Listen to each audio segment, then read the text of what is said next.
Hello, and welcome to the Poodle Book. This is Sydney Skellinger from the Poodle Book, and this is the River Cruising Masterclass. I am so glad I know the name of my own podcast. I am sitting at a park. I am at the park right now. It is an absolutely beautiful day, and it made me think of my clients and the trips that they have planned this year and how excited I am to help them with their river cruising journeys. I started river cruising in 2022, and since then I have been on four. I literally fell in love with the idea of river cruising. Now, I am normally a cruiser. I have been a cruiser since I was in like first grade. My parents and I did the 5-day Carnival cruise out of LA for Easter. And it was one of my best memories was doing that. And then I used to go to my aunt's house afterwards to celebrate Easter with them. And so I've always had a love for cruising, but I realize as mainstream cruising has evolved and how we have now updated certain things in our lives, that I have been leaning more towards like the luxury and the river cruises. And I kind of wanted to explain why that is. And then also what value I bring to the situation. I just had a call with a client who's doing a river cruise on Scenic this June. She's doing the Rhine River. And just as a squirrel, I guess I'm gonna chase, is she called me wanting a ocean cruise to the Caribbean. And we started talking, and I started just hearing what she loved and what she didn't like. And she said that she loved history, and she's really into her church, and she just absolutely loves that sort of aspect and learning all those things. And as soon as she talked about that, you know what I thought of first thing out of the gate was the Rhine River. The Cologne Cathedral is just an amazing church and so gorgeous. I thought that that was the perfect trip for her, and I kind of explained that it's a completely different trip than what she's looking for. It's not gonna be sun and sand. It's gonna be a lot of history and architecture and how she would really enjoy that sort of feel, and we got to talking about it, and she was like, "I'm so glad you were here to guide me," because the thoughts that I had or like, you know, I was guided by friends and family that I needed to do a summer vacation and I needed to do a beach, but that's not what I wanted. And so I was able to kind of guide her on things that she didn't know existed. She was unaware that like the river cruises existed and if they did, where they went and how she could enjoy herself on that. And so that really just makes me excited to kind of share my love for river cruising that way. Mm, my Toastmasters was last night and they started talking about how my ands and ums are a little out there. So if you see me stopping mid sentence, it's because I'm trying not to say my ands and ums and likes.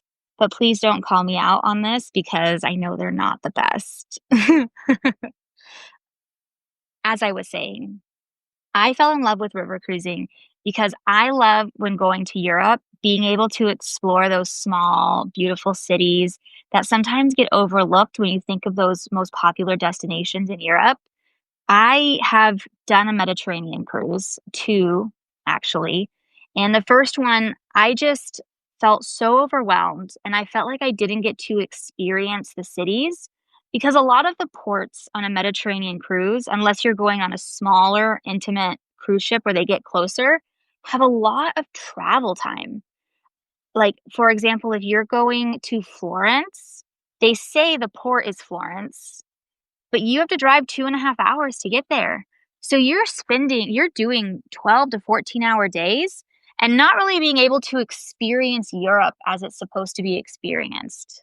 Which is why when I did a river cruise for the first time, I really enjoyed the fact that the best part of cruising, right? You fell asleep and woke up in a new city, but there was some times where you did overnights But my best part is you were a maximum of 10 minutes from the heart of the city, maybe 20, depending on what port it was, but you were always so close and just in the hustle and bustle. When you go to Budapest, you park right in the center of town. Like, it is absolutely gorgeous to be able to see the Hungarian parliament building. Same with Vienna and some of those other ports. Passau was one of those ones that shocked me. It was our first port. It's also great to add, like, the pre and the post and add some extra time in there, so you get to experience more than just the river cruise. Because going to Europe for 7 days is just exhausting, or it can be. I've done it. I'll do it again. I'm probably gonna do it again for Thanksgiving this year. Sue me. I also really enjoyed the food and the inclusive nature that you got. I enjoyed the fact that almost every river cruise company includes some sort of cruises or excursions in the price. All of them have different price points. So, for example, Viking only includes one excursion per port. And then other ones have a lot more options, more intimate ones where there's less people per port or per excursion. So, for example, on the waterways, if there's more than 20 people, we'll get a new tour guide and create a whole new trip for you. So, those are some things that you like have to think about when you're looking at your trip. And then you have ones like Talc and Scenic, where not only do they do like everything that we just talked about, but they also will have an exclusive experience on the ship one time on the ship where you'll, for example, this Rhine River cruise that I'm going, they're going to go to a castle and have a dinner. So the whole ship is going to get off, which is 140 people, and they're going to go to this exclusive palace. It's only going to be open for them, and they're going to have a candlelight dinner. Like, how awesome is that? So you really feel like you're getting more involved into the culture, which is what a lot of people say that they don't like about cruises, is that you don't get to experience the destination, which I think is where they call themselves river cruising, but they really are like, we're a floating hotel. Think of us that way. Because those that are typically not cruisers will probably like river cruising if they have an open mind. Now, it's not for everyone, 100%. But I will say that I am in my 30s. I have seen clients in their 20s. And if you understand what you're getting yourself into and know that it's going to be a little bit of an older demographic, you can have an amazing time still. My friend who went on, who was about 28, he had so much fun. He got the drinks package and he was like, yeah, I was drinking, Jack Daniels with all the boys and, pretending that I golf every day, like, like they do.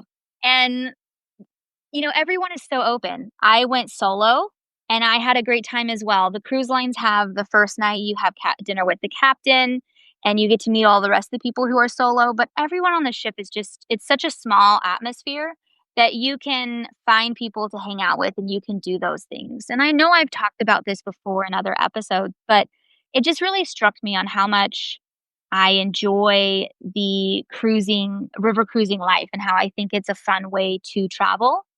I and in that, I kind of understood where my value came in. Now, with everything that a travel agent can do, you can technically do it online.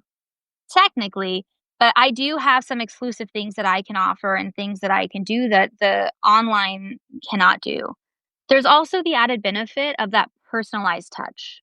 Just like you have over 30 to 40 cruise lines, you have over 10 to 15 river cruise companies that all offer different things at different price points. And trying to understand that value is hard if you aren't spending hours, if not weeks, researching it, which is things that I do. I meet with all of the business development managers who are basically the reps for the companies. I do all the research. I try to figure out that stuff, trying to understand where the value lies in each brand so that I can give each client the perfect experience. For example, if you have kids, there are only certain cruise lines that allow kids on, like Viking is adult only. And like, Disney has Adventures by Disney that does river cruising, and that is on the waterways. Talc has a kids river cruise company, river cruise. itinerary that you can take as well. There and then Riverside has no age limits, so you can go on there with anyone at any age, just knowing that there is not gonna be anything for the kids. It's the same thing as if you want spas. Not every cruise line has spas or amenities on the ships.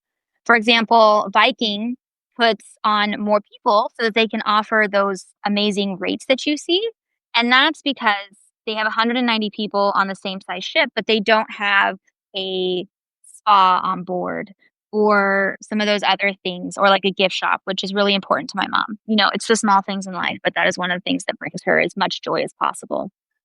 So I have that knowledge of understanding where the value is, but also as I just got off the phone with the client, talking her through what what she'll need to bring, what kind of suitcase will be best for her situation.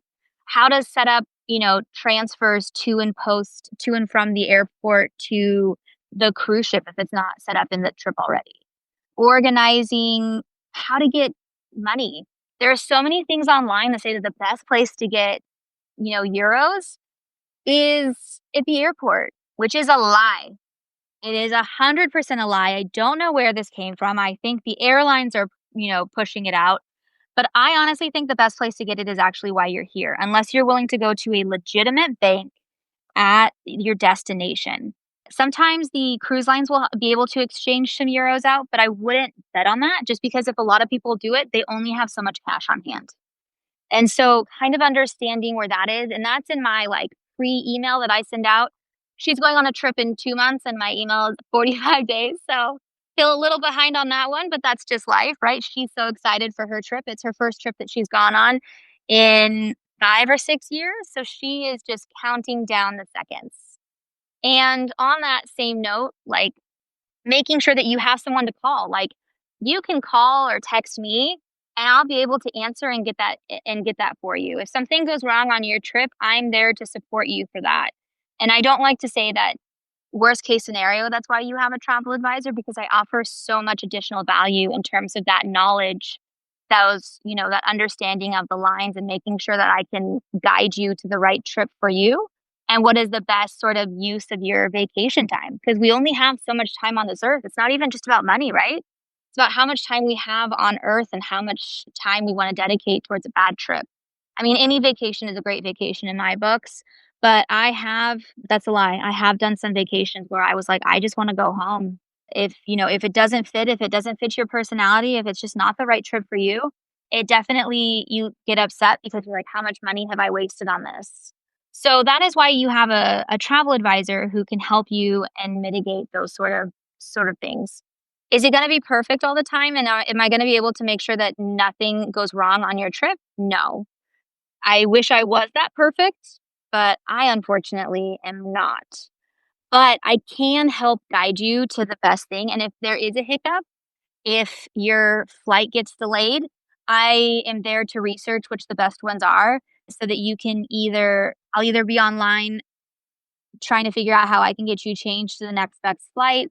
I just had a family go on a Avalon Waterways cruise down the Danube this year, and their flight from San Francisco to Frankfurt was delayed by 2 hours, and they only had a 3-hour layover, and so they were very concerned about actually making it. And I didn't want them to cancel because you make up so much time in the air, which is something I know just by experience, right? Like they made up an hour in the air and they were perfectly fine. But what I did is I looked up all the different flight options that they had that could have for the 4 people that was on it.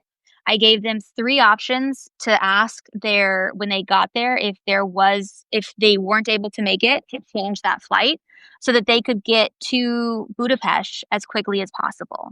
So that is also why I am here to support your guys' trips. So I just, this week Tuesday was National Travel Advisor Day. And it just kind of made me think about, what is the value I bring? And I've kind of been on a search for what is my why and why I became a travel advisor. And my why is planning vacations can be exhausting. And you can have, as I do when I'm planning a vacation for a client, 40 tabs open on your computer as you're making sure that you're researching and figuring out all of these different options and doing that sort of stuff. And being able to take that stress off of someone else and help them have a great vacation without doing all of those extra pieces and making sure that they aren't able to enjoy the planning process brings me so much joy, which is why I created my travel agency, The Poodle Booked It, and I'm staring at my dog now who is wanting me to go and throw the ball for him. So I'll leave it there. I This is a little bit of a bonus episode. I know we're kind of doing the Rhine right now, and I have another episode next week coming out about the Upper Rhine. So we're gonna kinda do Kinderdijk, Cologne, as I talked about today, and some of those other areas up there as we go through the Rhine River and highlight that, because I have about 10 or 12 clients who are couples who are headed out on the Rhine this year alone. And so I just have been doing so much research on it that I wanted to share that with the rest of you. And, all the different times that you can see it and how all of the cruise lines, and even within the cruise lines, you could do the Rhine 3 or 4 times with the same cruise line and get a different experience each time because they go to different ports. Like, they'll be the main ones that they see every time, but they'll go to different ports and they'll see different things along the river, and you can have just an amazing experience every time. But understanding what the difference between uh, those itineraries and understanding which is the best one for your next vacation, leave excuse me, leave that to me, and let me just make it a little bit easier for you to go on that next vacation. Anyways, I appreciate you listening. Thank you so much. And if you do have any questions about your next river cruise, I have a Facebook group, River Cruising Tips and Tricks with Sydney. I'll link it below. And then you can also email me anytime, Sydney at thepoodlebookedit.com. And I would love to help you with your next vacation, river cruise or no. But I hope you have an amazing day.